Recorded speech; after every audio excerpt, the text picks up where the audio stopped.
Drejtoria e Njësive për ndërhyrje të shpejtë operon në kuadër të departamentit të kufirit, posedon personel të mjaftueshëm, pajisje dhe armatim të sofistikuar për t'i arritur objektivat ligjore dhe për t'u ballafaquar me çdo grup apo individ që cënon sigurinë e vendit.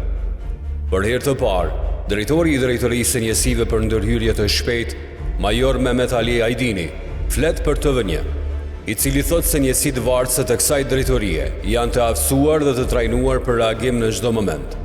Major Hajdini tregon edhe veçoritë që e karakterizojnë këtë njësitë elitare të Policisë së Kosovës.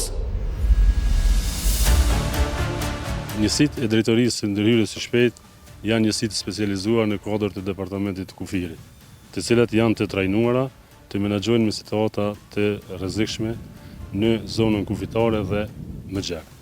Cilat janë karakteristikat apo çfarë karakterizon më shumë këtë njësi? Njësitë e ndërhyrjes së shpejtë janë të trajnuara dhe të specializuara, siç po të thova edhe më herët, të cilat janë në gjendje ta mbrojnë integritetin dhe sovranitetin territorial të Republikës së Kosovës, t'ju përgjigjen rasteve më ekstreme, duke përfshirë terrorizmin, krimin e organizuar, kontrabandën, si dhe gjitha veprat tjera të kundërligjshme. Çka karakterizon më shumë këtë njësi në fakt? Cila është një veçanti e kësaj njësie?